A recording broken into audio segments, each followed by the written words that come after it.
Dictation शुरू होगा 5 second बाद। खबर लिखना बहुत ही रचनात्मक काम हो सकता है विराम, उतना ही रचनात्मक जितना कविता लिखना। दोनों का उद्देश्य मनुष्य को और समाज को ताकत पहुंचाना है विराम। खबर में लेखक तथ्यों को बदल नहीं सकता, पर दो या दो से अधिक तथ्यों के मेल से असलियत खोल सकता है विराम। एक नज़र में विभिन्न जनसंचार माध्यमों के लिए लेखन के अलग अलग तरीके हैं विराम। अखबार और पत्र पत्रिकाओं में लिखने की अलग शैली है, जबकि रेडियो और टेलीविज़न के लिए लिखना एक अलग कला है विराम। चूँकि माध्यम अलग अलग हैं, इसलिए उनकी ज़रूरतें भी अलग हैं विराम। विभिन्न माध्यमों के लिए लेखन के अलग अलग तरीकों को समझना बहुत ज़रूरी है विराम। इन माध्यमों के लेखन के लिए बोलने लिखने के अतिरिक्त पाठकों, श्रोताओं और दर्शकों की ज़रूरत को भी ध्यान में रखा जाता है। उम्मीद है कि आप नियमित रूप से अखबार पढ़ते होंगे विराम। इसके अलावा मनोरंजन या समाचार जानने के लिए टीवी भी देखते होंगे और रेडियो भी सुनते होंगे विराम। संभव है कि आप कभी कभार इंटरनेट पर भी समाचार पढ़ते, सुनते या देखते हों विराम। क्या आपने कभी गौर किया है कि जनसंचार के इन सभी प्रमुख माध्यमों में समाचारों के लेखन और प्रस्तुति में क्या अंतर है? कभी ध्यान से किसी शाम या रात को टीवी और रेडियो पर सिर्फ समाचार सुनिए और मौका मिले तो इंटरनेट पर जाकर उन्हीं समाचारों को फिर से पढ़िए विराम। अगले दिन सुबह अखबार ध्यान से पढ़िए विराम। अब बताइए कि इन सभी माध्यमों में पढ़े, सुने या देखे गए समाचारों की लेखन शैली, भाषा और प्रस्तुति में आपको क्या फ़र्क नज़र आया? उनमें कोई विशेष अंतर है भी या नहीं? पैरा।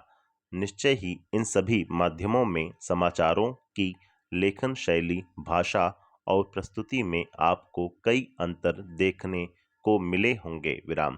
सबसे सहज और आसानी से नज़र आने वाला अंतर तो यही दिखाई देता है कि जहां अखबार पढ़ने के लिए है, वहीं रेडियो सुनने के लिए और टीवी देखने के लिए ज़्यादा महत्वपूर्ण है विराम। इंटरनेट पर पढ़ने, सुनने और देखने तीनों की ही सुविधा है विराम। जाहिर है कि अखबार छपे हुए शब्दों का माध्यम है, जबकि रेडियो बोले हुए शब्दों का विराम। पैरा। जनसंचार के विभिन्न माध्यमों के बीच फर्क को समझने के लिए सभी माध्यमों के लेखन की बारीकियों को समझना जरूरी है विराम। लेकिन इन माध्यमों के बीच के फर्क को आप तभी समझ सकते हैं जब आप हर माध्यम की विशेषताओं, उसकी खूबियों और खामियों से परिचित हों विराम। हर माध्यम की अपनी कुछ खूबियां हैं तो कुछ खामियां भी विराम। खबर लिखने के समय हमें इनका पूरा ध्यान रखना पड़ता है और इन माध्यमों की ज़रूरत को समझना पड़ता है विराम। जनसंचार के विभिन्न माध्यमों की खूबियां और खामियां। जनसंचार के विभिन्न माध्यमों से आपको रोज़ कम या ज़्यादा साबका पड़ता होगा विराम। अगर आपसे पूछा जाए कि आप इन सभी माध्यमों में सबसे अधिक किसे पसंद करते हैं और क्यों, तो आपका जवाब क्या होगा? शायद आप थोड़ा सोच में पड़ जाएं विराम। आपका उत्तर चाहे जो हो, इतना तय है कि इस सवाल का कोई एक निश्चित जवाब नहीं है विराम। संभव है आपको टीवी ज़्यादा पसंद हो और आपके दोस्त को रेडियो विराम। आपका दोस्त रेडियो अपने पढ़ने के कमरे में फुर्सत से या कुछ और काम करते हुए सुनता हो विराम। इसी तरह आपके किसी और साथी को पढ़ना बहुत पसंद हो और उसके फुर्सत के क्षण अखबार और पत्रिकाओं के साथ गुजरते हों, जबकि आपका कोई अन्य दोस्त इंटरनेट पर चैटिंग करते या कुछ और पढ़ते देखते हुए उसी से चिपके रहना पसंद करता हो विराम पैरा। जाहिर है सबकी अपनी अपनी पसंद है विराम, लेकिन सबकी पसंद के पीछे कुछ कारण ज़रूर है विराम।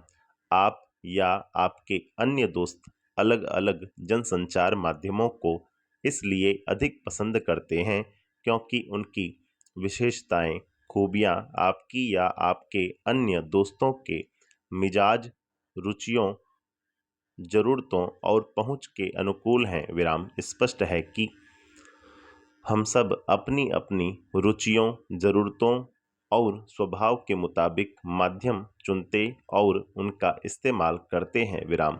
इसका अर्थ यह भी है कि हर माध्यम की अपनी कुछ विशेषताएं या खूबियां हैं तो कुछ खामियां भी हैं विराम, जिसके कारण कोई माध्यम विशेष किसी को अधिक पसंद आया है तो किसी को कम विराम पैरा। लेकिन इसका यह अर्थ कतई नहीं है कि जनसंचार का कोई एक माध्यम सबसे अच्छा या बेहतर है या कोई एक दूसरे से कमतर है विराम। सबकी अपनी कुछ खूबियां और खामियां हैं विराम। जैसे इंद्रधनुष की छटा अलग अलग रंगों के एक साथ आने से बनती है, वैसे ही जनसंचार के विभिन्न माध्यमों की असली शक्ति उनके परस्पर पूरक होने में है विराम। जनसंचार के विभिन्न माध्यमों के बीच फर्क चाहे जितना हो, लेकिन वे आपस में प्रतिद्वंद्वी नहीं बल्कि एक दूसरे के पूरक और सहयोगी हैं विराम पैरा। कहने की ज़रूरत नहीं है कि अखबार में समाचार पढ़ने और रुककर उस पर सोचने में एक अलग तरह की संतुष्टि मिलती है, जबकि टीवी पर घटनाओं की तस्वीरें देखकर उसकी जीवंतता का एहसास होता है विराम। इस तरह का रोमांच अखबार या इंटरनेट पर नहीं मिल सकता विराम। इसी तरह रेडियो पर खबरें सुनते हुए आप जितना उन्मुक्त होते हैं उतना किसी और माध्यम में संभव नहीं है विराम। उधर इंटरनेट अंतरक्रियात्मकता, इंटरएक्टिविटी और सूचनाओं के विशाल भंडार का अद्भुत माध्यम है। बस एक बटन दबाइए और सूचनाओं के अथाह संसार में पहुंच जाइए विराम। जिस भी विषय पर आप जानना चाहें इंटरनेट के ज़रिए वहां पहुंच सकते हैं विराम पैरा। ये सभी माध्यम हमारी अलग अलग ज़रूरतों को पूरा करते हैं और इन सभी की हमारे दैनिक जीवन में कुछ न कुछ उपयोगिता है विराम। यही कारण है कि अलग अलग माध्यम होने के बावजूद इनमें से कोई समाप्त नहीं हुआ और इन सभी माध्यमों का लगातार विस्तार और विकास हो रहा है विराम पैरा। आइए अब इन सभी माध्यमों की अलग अलग खूबियों और खामियों को समझने की कोशिश करें विराम। प्रिंट माध्यम, प्रिंट यानी मुद्रित माध्यम जनसंचार के आधुनिक माध्यमों में सबसे पुराना है विराम। असल में आधुनिक युग की शुरुआत ही मुद्रण यानी छपाई के आविष्कार से हुई विराम। हालांकि मुद्रण की शुरुआत चीन से हुई, लेकिन आज हम जिस छापे खाने को देखते हैं इसके आविष्कार का श्रेय जर्मनी के गुटेनबर्ग को जाता है विराम। छापा खाना यानी प्रेस के आविष्कार ने दुनिया की तस्वीर बदल दी विराम। यूरोप में पुनर्जागरण, रेनेसी की शुरुआत में छापे खाने की अहम भूमिका थी विराम। भारत में पहला छापा खाना सन 1556 में गोवा में खुला विराम। इसे मिशनरियों ने धर्म प्रचार की पुस्तकें छापने के लिए खोला था विराम। तब से अब तक मुद्रण तकनीक में काफ़ी बदलाव आया है और मुद्रित माध्यमों का व्यापक विस्तार हुआ है। मुद्रित माध्यमों के तहत अखबार, पत्रिकाएं, पुस्तकें आदि हैं विराम। हमारे दैनिक जीवन में इनका कितना महत्व है यह दोहराने की ज़रूरत नहीं है विराम।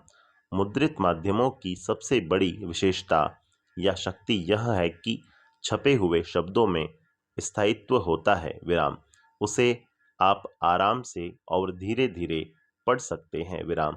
पढ़ते हुए उस पर सोच सकते हैं विराम। अगर कोई बात समझ में नहीं आई तो उसे दोबारा या जितनी बार इच्छा करे उतनी बार पढ़ सकते हैं विराम पैरा। यही नहीं, अगर आप अखबार या पत्रिका पढ़ रहे हों तो आप अपनी पसंद के अनुसार किसी भी पृष्ठ और उस पर प्रकाशित किसी भी समाचार या रिपोर्ट से पढ़ने की शुरुआत कर सकते हैं विराम। ऐसी कोई बाध्यता नहीं है कि आप अखबार पहले पृष्ठ और पहली खबर से पढ़ना शुरू करें विराम। साथ ही मुद्रित माध्यमों के स्थायित्व का एक लाभ यह भी है कि आप उन्हें लंबे समय तक सुरक्षित रख सकते हैं और उसे संदर्भ की तरह इस्तेमाल कर सकते हैं विराम पैरा। मुद्रित माध्यमों की दूसरी बड़ी विशेषता यह है कि यह लिखित भाषा का विस्तार है विराम। जाहिर है कि इसमें लिखित भाषा की सभी विशेषताएं शामिल हैं विराम। लिखित और मौखिक भाषा में सबसे बड़ा अंतर यह है कि लिखित भाषा अनुशासन की मांग करती है विराम। बोलने में एक स्वतः स्फूर्तता होती है, लेकिन लिखने में आपको भाषा, व्याकरण, वर्तनी और शब्दों के उपयुक्त इस्तेमाल का ध्यान रखना पड़ता है विराम। यही नहीं, अगर लिखे हुए को प्रकाशित होना है या यानी काफ़ी लोगों तक पहुंचना है तो आपको एक प्रचलित भाषा में लिखना पड़ता है ताकि उसे अधिक से अधिक लोग समझ पाएं विराम पैरा। मुद्रित माध्यमों की तीसरी विशेषता यह है कि यह चिंतन, विचार और विश्लेषण का माध्यम है विराम। इस माध्यम में आप गंभीर और गूढ़ बातें लिख सकते हैं क्योंकि पाठक के पास न सिर्फ उसे पढ़ने, समझने और सोचने का समय होता है बल्कि उसकी योग्यता भी होती है विराम। असल में मुद्रित माध्यमों का पाठक वही हो सकता है जो साक्षर हो और जिसने औपचारिक या अनौपचारिक शिक्षा के जरिए एक विशेष स्तर की योग्यता भी हासिल की हो विराम पैरा। लेकिन मुद्रित माध्यमों की यही कमजोरी या सीमा भी है विराम। निरक्षरों के लिए मुद्रित माध्यम किसी काम के नहीं है विराम। साथ ही मुद्रित माध्यमों के लिए लेखन करने वालों को अपने पाठकों के भाषा ज्ञान के साथ साथ उनके शैक्षिक ज्ञान और योग्यता का विशेष ध्यान रखना पड़ता है विराम। इसके अलावा उन्हें पाठकों की रुचियों और ज़रूरतों का भी पूरा ध्यान रखना पड़ता है विराम। मुद्रित माध्यमों की एक और सीमा यह है कि वे रेडियो, टीवी या इंटरनेट की तरह तुरंत घटी घटनाओं को संचालित नहीं कर सकते विराम। ये एक निश्चित अवधि पर प्रकाशित होते हैं विराम।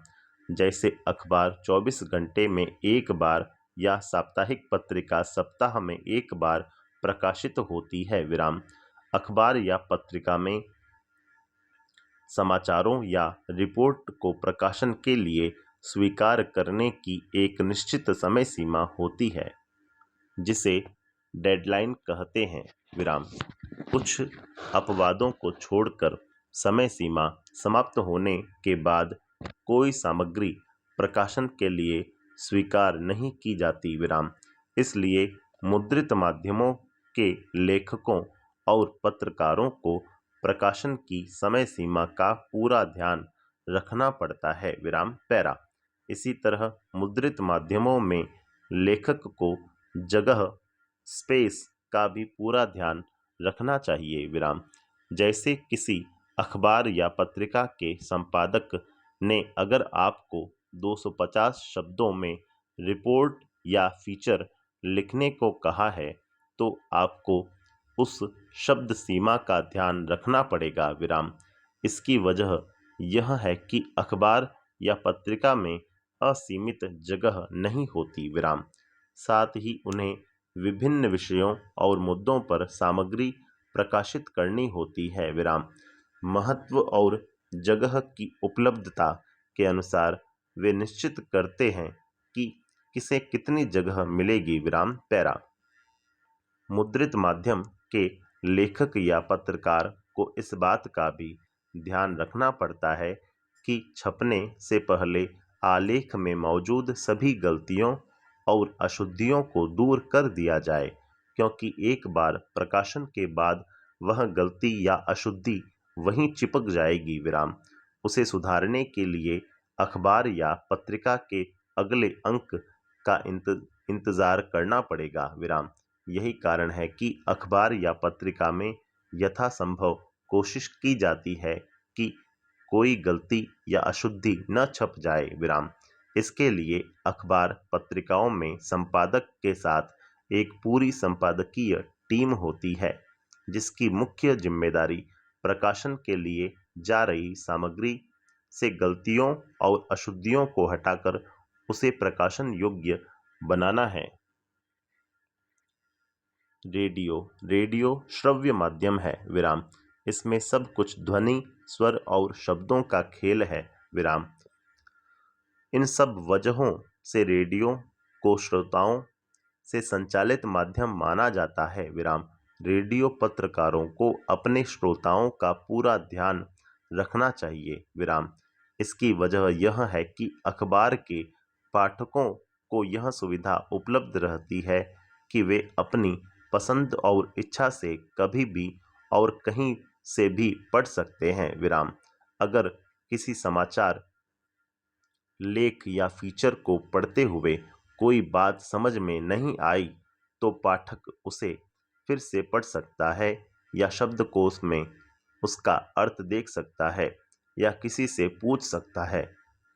विराम लेकिन रेडियो के श्रोता को यह सुविधा उपलब्ध नहीं होती। विराम वह अखबार की तरह रेडियो समाचार बुलेटिन को कभी भी और कहीं से भी नहीं सुन सकता। विराम उसे बुलेटिन के प्रसारण समय का इंतजार करना होगा और फिर शुरू से लेकर अंत तक बारी बारी से एक के बाद दूसरा समाचार सुनना होगा। विराम इस बीच वह इधर उधर नहीं आ जा सकता और न ही उसके पास किसी गूढ़ शब्द या वाक्यांश के आने पर शब्दकोश का सहारा लेने का समय होता है। विराम अगर वह शब्दकोश में अर्थ ढूंढने लगेगा तो बुलेटिन आगे निकल जाएगा। विराम पैरा।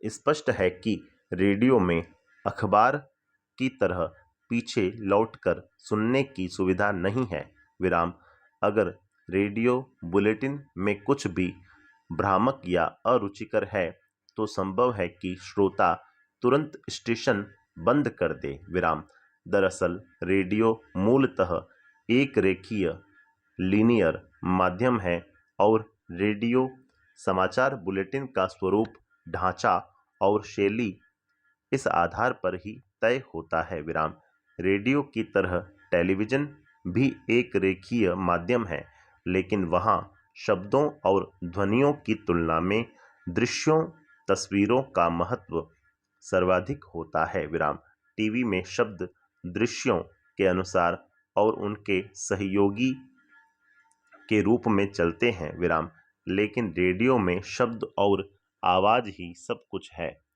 विराम पैरा। वैसे तो तीनों ही माध्यमों प्रिंट, रेडियो और टीवी की अपनी अपनी चुनौतियां हैं, लेकिन संभवतः रेडियो प्रसारणकर्ताओं के लिए अपने श्रोताओं को बांध कर रखने की चुनौती सबसे कठिन है। विराम रेडियो समाचार की संरचना। रेडियो के लिए समाचार लेखन अखबारों से कई मामलों में भिन्न है। विराम चूंकि दोनों माध्यमों की प्रकृति अलग अलग है, इसलिए समाचार लेखन करते हुए उसका ध्यान जरूर रखा जाना चाहिए। विराम पैरा। रेडियो समाचार की संरचना अखबारों या टीवी की तरह उल्टा पिरामिड, इन्वर्टेड पिरामिड शैली पर आधारित होती है। विराम चाहे आप किसी भी माध्यम के लिए समाचार लिख रहे हों, समाचार लेखन की सबसे प्रचलित, प्रभावी, लोकप्रिय शैली उल्टा पिरामिड शैली ही है। विराम। सभी तरह के जनसंचार माध्यमों में सबसे अधिक यानी 90% खबरें या स्टोरीज इसी शैली में लिखी जाती है। विराम पैरा।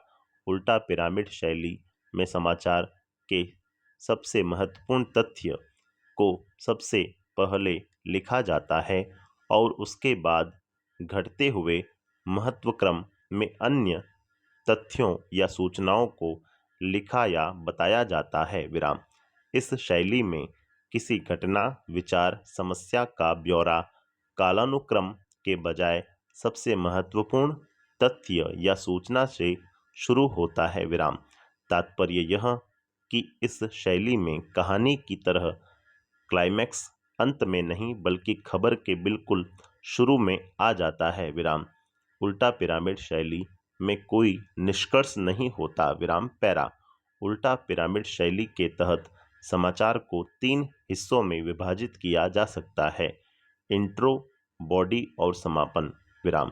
समाचार के इंट्रो या लीड को हिंदी में मुखड़ा भी कहते हैं। विराम। इसमें खबर के मूल तत्व को शुरू की 2 या 3 पंक्तियों में बताया जाता है। विराम। यह खबर का सबसे अहम हिस्सा होता है। विराम।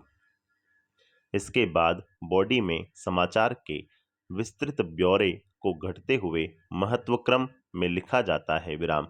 हालांकि इस शैली में अलग से समापन जैसी कोई चीज नहीं होती और यहाँ तक कि प्रासंगिक तथ्य और सूचनाएं दी जा सकती हैं अगर जरूरी हो तो समय और जगह की कमी को देखते हुए आखिरी कुछ लाइनों या पैराग्राफ को काट कर हटाया भी जा सकता है और उस स्थिति में खबर वहीं समाप्त हो जाती है। विराम पैरा।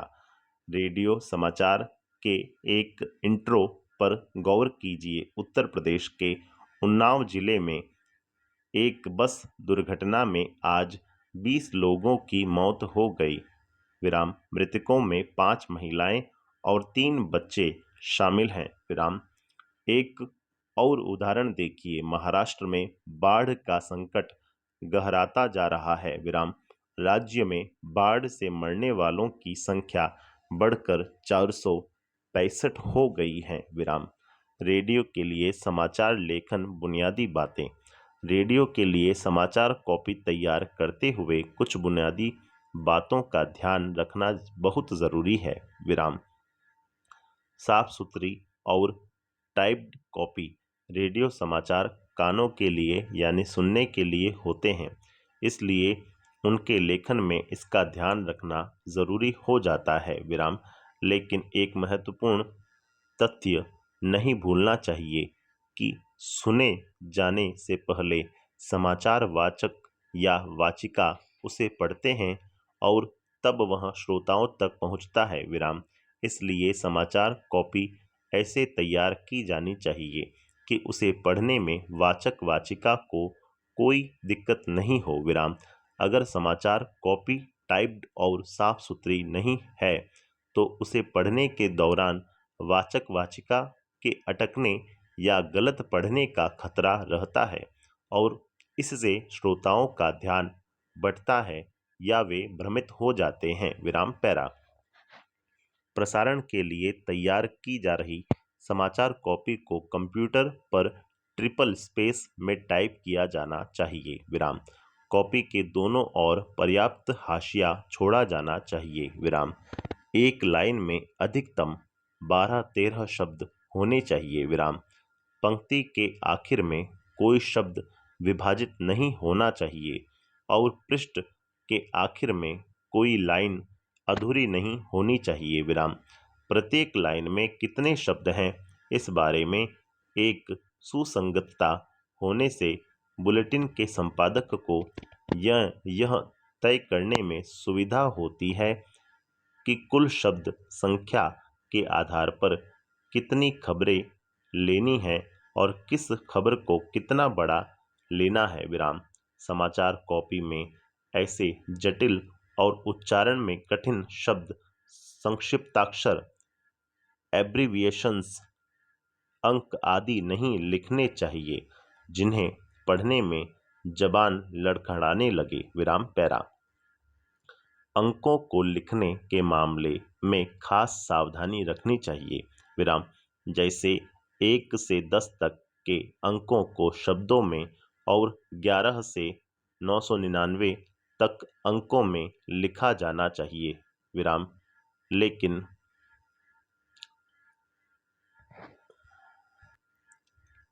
28,37,550 लिखने के बजाय 28,37,550 लिखा जाना चाहिए। अन्यथा वाचक वाचिका को पढ़ने में मुश्किल होगी। विराम। इसे हमेशा ध्यान में रखना चाहिए। विराम। इसी तरह अखबारों में प्रतिशत और 5 जैसे संकेत चिन्हों से काम चल जाता है, लेकिन रेडियो में यह पूरी तरह वर्जित है, यानी प्रतिशत और डॉलर लिखा जाना चाहिए। विराम। जहां भी संभव और उपयुक्त हो, दशमलव को उसके नज़दीकी पूर्णांक में लिखना बेहतर होता है। विराम। इसी तरह 28,37,550 रुपये को रेडियो में लगभग 28 लाख रुपए लिखना श्रोताओं को समझाने के लिहाज से बेहतर है। विराम। इस तरह की वित्तीय संख्याओं को उनके नज़दीकी पूर्णांक में लिखना चाहिए। विराम। लेकिन इसके कुछ अपवाद भी हैं। विराम। जैसे खेलों के स्कोर को उसी तरह लिखना चाहिए। विराम। सचिन तेंदुलकर ने अगर 98 रन बनाए हैं तो उसे लगभग 100 रन नहीं लिख सकते। विराम। इसी तरह मुद्रास्फीति के आंकड़े नज़दीकी पूर्णांक में नहीं बल्कि दशमलव में ही लिखे जाने चाहिए। विराम पैरा। वैसे रेडियो समाचार में अत्यधिक आंकड़ों और संख्या का इस्तेमाल नहीं करना चाहिए, क्योंकि श्रोताओं के लिए उन्हें समझ पाना काफ़ी कठिन होता है। विराम। आंकड़े तुलनात्मक हों तो बेहतर होता है। विराम। इस साल गेहूं का उत्पादन पिछले वर्ष के 80 लाख टन से बढ़कर 86 लाख टन हो गया है की तुलना में इस साल गेहूं का उत्पादन पिछले वर्ष की तुलना में 7.5% बढ़कर 86 लाख टन पहुंच गया है। ज़्यादा संप्रेषणीय है। विराम। रेडियो समाचार कभी भी संख्या से नहीं शुरू होना चाहिए। विराम। इसी तरह तिथियों को उसी तरह लिखना चाहिए जैसे हम बोलचाल में इस्तेमाल करते हैं। 15 अगस्त 1985 न कि अगस्त 15 1985। विराम पैरा। डेडलाइन, संदर्भ और संक्षिप्ताक्षर का प्रयोग रेडियो में अखबारों की तरह डेडलाइन अलग से नहीं बल्कि समाचार से ही गुथी होती है। विराम। हम इसकी चर्चा पहले कर चुके हैं। विराम। इसी तरह समाचार में समय संदर्भ का मसला भी महत्वपूर्ण है। विराम। अखबार दिन में एक बार और वह भी सुबह और कहीं शाम छपकर आता है, जबकि रेडियो पर चौबीसों घंटे समाचार चलते रहते हैं। विराम। श्रोताओं के लिए समय का फ्रेम हमेशा आज होता है। विराम। इसलिए समाचार में आज, आज सुबह, आज दोपहर, आज शाम, आज तड़के आदि का इस्तेमाल किया जाता है। विराम। इसी तरह बैठक कल होगी या कल हुई बैठक में का प्रयोग किया जाता है। विराम। इसी सप्ताह, अगले सप्ताह, पिछले सप्ताह, इसी महीने, अगले महीने, पिछले महीने, इस साल, पिछले साल, अगले बुधवार या पिछले शुक्रवार का इस्तेमाल करना चाहिए। विराम पैरा। संक्षिप्ताक्षरों के इस्तेमाल में काफ़ी सावधानी बरतनी चाहिए। विराम। बेहतर तो यही होगा कि उनके प्रयोग से बचा जाए और अगर ज़रूरी हो तो समाचार के शुरू में पहले उसे पूरा दिया जाए, फिर संक्षिप्ताक्षर का प्रयोग किया जाए। विराम। संक्षिप्ताक्षरों के प्रयोग के दौरान यह देखा जाना चाहिए कि वह कितना लोकप्रिय है विराम, जैसे WTO, UNICEF, SAARC, ICICI bank का इस्तेमाल सीधे भी किया जा सकता है। संपूर्ण विराम।